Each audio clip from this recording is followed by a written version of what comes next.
Hi guys. So last weekend rather, I had a problem with my guts. I was all of a sudden I had this immense amount of pain in my abdomen, and I went to anytime I drank water, I couldn't keep it down, so I had to go to the ER, and they ran a CAT scan. They told me that there was an obstruction in my intestines, and if it didn't move through, they're gonna have to operate. So I stayed there overnight, and then the next day they said they're gonna have to operate. So I've had surgeries in the past, but in the past they used the robot, the laparoscopy type of surgery. So my healing time was pretty quick. This time they had to do like a full-blown surgery. So I have a huge incision the size of my abs, and it's it's pretty painful, and it's kind of worn me out. So you haven't seen a lot of content come out of me because I've been resting in the hospital, as well as when I got home I was able to do some things, but for the most part I was pretty much just resting this whole time. I'm going to try to keep out more content now that I'm back home, as long as I'm feeling up to it. But I'm starting to feel better. I'm starting to run errands here and there, so I'm feeling better. So hopefully I'll be able to produce more for you guys. Now, while I was in the doctor's office, I was seeing all these tweets about, buying the dip. These people are buying the dip. These people are buying the dip. Blah blah blah, and they're trying to get everyone to buy the dip. Now, I wanted to show everyone what my perspective is, and I'm not some master TA guy or anything like that. I just, I think I have a basic understanding of TA where I can point to where something's gonna, where something looks strong and where something looks weak. And right now, to me, Bitcoin looks very weak to me. If you just kind of like look at Bitcoin's whole chart, you could see that we haven't really made a higher high. We just keep making lower lows, lower lows, lower lows, and we're trying to find a bottom somewhere. And this whole range, we've just been, gone sideways for the most part. So I'm zooming out on the 3 months, and right now I have a 19 EMA put up. You could use a 21 EMA. As a matter of fact, my friend Cash, that's on Twitter, he put me onto the 19 EMA for the longest time. I was using the 21 EMA, but it seems to be a little bit more reliable. So this is Bitcoin's full history since the beginning of Bitcoin. This is the full history of Bitcoin. And you can see every time we've touched this 19 EMA, we've bounced right off of it. Except for right now, we're closing below it.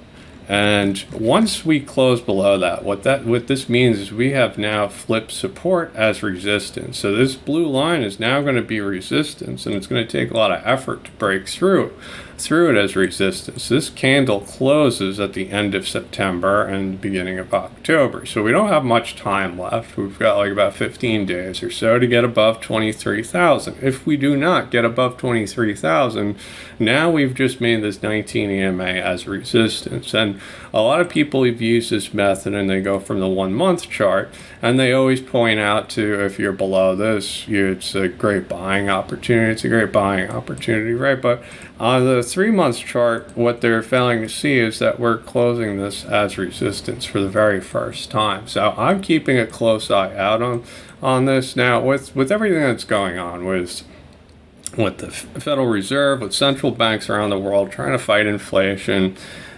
The outlook doesn't look good for crypto, right? For crypto's always has the luxury of printing money into the macro environment, for central banks to go full force printing money, and that money ends up in crypto, and that money pumps crypto, right? This time is different. The central banks can't print money because of inflation. We've just got high CPI numbers yet again, even though they're manipulating energy prices. The special reserve is being drained and put onto the market. That's dampening the prices of gasoline and oil, and still our CPI was at record highs, right? So it's extremely high, and now Bitcoin's closing below this 19 EMA.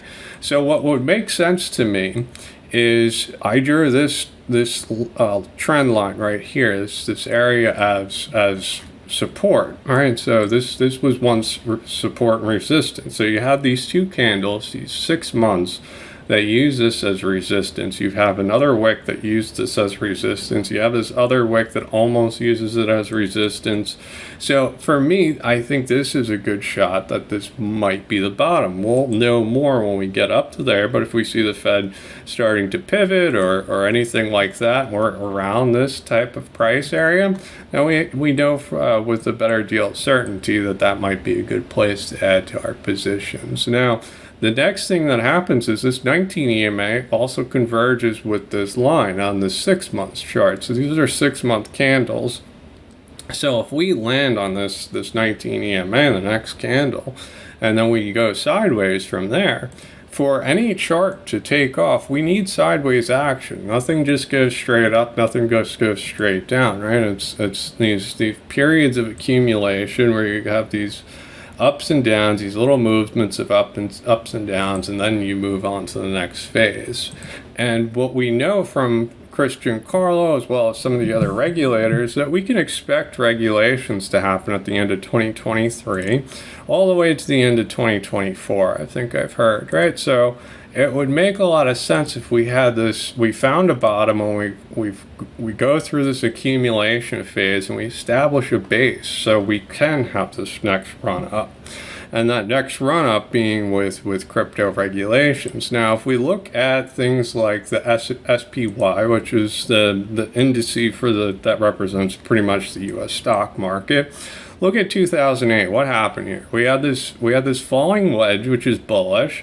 It broke out, but then fizzled out right at this 19 EMA. That's the same EMA that we're looking at earlier. It hits this and then goes right down, right? So now we're at the same type of situation where we have this falling wedge pattern. It breaks out, it hits this 19 EMA, and it's failing. It's not breaking above here. So unless we see equities break above here or something happening with equities, there's no reason for me to think differently about Bitcoin or anything else, because equities and Bitcoin are tightly correlated, and they have been for quite some time. And it's going to take a lot for that to change, right? So we have this 19. We're not breaking above this 19 EMA. This is a futures market.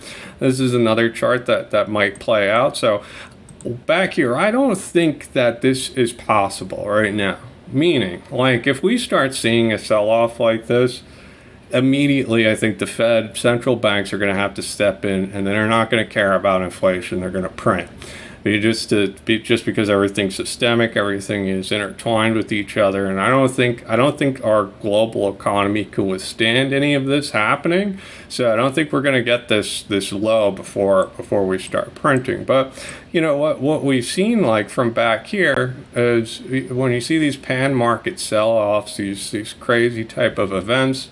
Usually that's a good indicator for us to know what's going to happen, right? So I think, we see a sell-off, but it's going to get interfered with by the central banks, and they're going to print. This brings me to my next chart. This is a descending broadening wedge, and you can see that happens. You get 1, 2, 3, 4 times, and then it breaks out to the upside. So we're in this path, right, where we're going to make a new lower low, and then hopefully that's the last one before we move up. So these are some of the things that I'm looking out for. You could also see with the NASDAQ, so these are the Qs. You're underneath this 50 EMA, and you're rounding out now. So that hasn't happened, right? You went below here and you just V'd through it. You V'd through it. You V'd through it. All these times you've broken through this EMA. You've never just rounded underneath it unless you go back to 2008, right? You can see this rounding motion, and then you dropped, right? So I'm anticipating this drop to still happen because of just fundamental reasons with energy prices, with sanctions, with everything that's going on, which leads us into the DXY. And the DXY right now is pushing against this area of resistance. This red line is this diagonal, which a lot of people don't believe in diagonal trend lines, which is fine. You don't have to.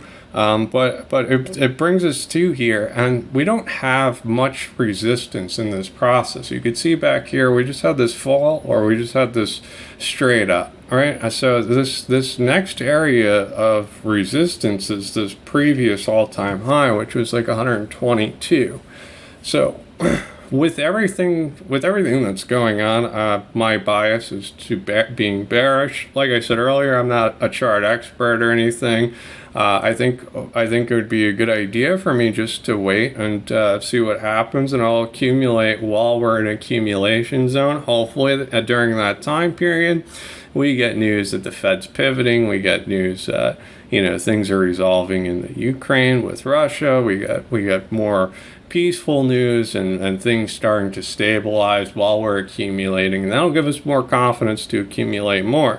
But to try to catch this falling, this falling price action, right? This has just been falling since back here. We just keep falling. We make these little bear flags, and we just keep falling and just trying to hope for a bottom. I think that's the wrong strategy. I think a better strategy for me, at least, is to kind of wait and see what happens. I mean, the main thing that I want to see is Jerome Powell turning on the printers again, and then I'll be happy with my assets. But until I see that, I know that that's a recipe to drain all liquidity out of the system. That's a recipe to lower asset prices, and that's what they're saying they want to do. They want to bring down real estate markets. They want to bring down these prices, and that'll make their jobs easier. So I'm not going to fight the Fed. There's an old saying, don't fight the Fed, and I'm not going to. So I'm just going to wait to see how it plays out. When we get to an accumulation zone, I'm going to start accumulating. So this came up on trust nodes. It says the SEC greenlights Wall Street to loot all of your pensions to the tune of $35 trillion. It looks like if there is any type of default with any of these member banks, if any of these member banks actually defaults on their debt, the $1 billion cap has been removed. So the other banks will have to bail out that non-member bank. So the SEC under Gary Gensler has set this up. I'll add this into the link in the description, but it's pretty interesting. They've pretty much unwound some of the regulations that they've done from Dodd-Frank. So this is Gary Gensler's speech that he's going to say tomorrow. So September 15th is tomorrow. This was recorded on the 14th.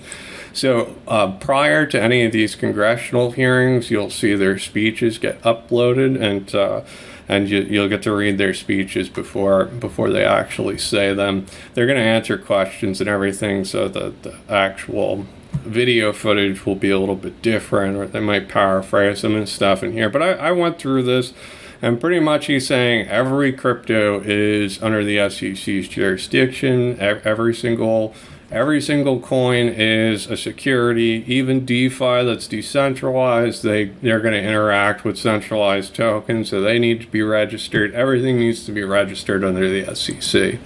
The BIS released this paper called Cyber Risk in Central Banking, and it kind of goes over different CBDC initiatives and what happens with cyber warfare as well as cyber attacks and everything, and kind of how they can upgrade their system for it. So it's a pretty interesting theme that we keep seeing. The next thing I saw was PwC, which is one of the big four, Deloitte, PwC, KPMG, Ernst & Young is the last one. So they're the big four auditing companies, and PwC lists some of their tools that they have and for blockchain, and their tools support clients transacting in many of the most common cryptocurrencies, including Ripple, Tezos, Filecoin, Ethereum, and Bitcoin. So they specifically listed Ripple. This is an energy market video. So they're asking him about using Russian oil. He's a diplomat for India, and they're asking him about using Russian oil, and he says, there's no sanctions against energy, and I mean, this is what we have to do to survive. And by the way, none of these other countries are stopping dealing with Russia and their energy as well. So from Germany, all over Europe, they're using natural gas that comes from Russia. And I mean, that can't really be undone. You can't really ship ship natural gas. You can liquefy and then ship it, but there's not enough equipment to actually take in the liquefied natural gas and use it. So all these different countries are still trading with Russia, and they have to, because their energy depends on it. So their nation depends on it. So the next piece of information was Tornado Cash got sanctioned, but if you used Tornado Cash in the past and one of your wallets was blacklisted, you can get a license from the Treasury, and you'd have to give up a lot of information. You'd have to show, I used Tornado Cash for privacy purposes. I wasn't doing anything criminal, et cetera, and you can get a license to grant your wallet permission. So if you're one of your wallets, if you've ever used Tornado Cash for privacy reasons and it was completely legitimate purposes, you can reach out to the Treasury and actually get a license. So I hope you guys enjoyed this video. I'm gonna make more videos in the future. I'm feeling a bit better. I'm also gonna get back to the well-edited ones and everything. I just wanted to kind of give you guys an update. I know it's been a couple of weeks before I've created a video, so these were just some of the topics that were on my mind. Remember, none of this was financial advice. I'm just giving you my opinion on what's going on, and take it or leave it. I don't know everything. I don't claim to know everything. It's just some of the things that I'm seeing, and you could agree or disagree with me. That's fine. Let me know what you think in the comments below.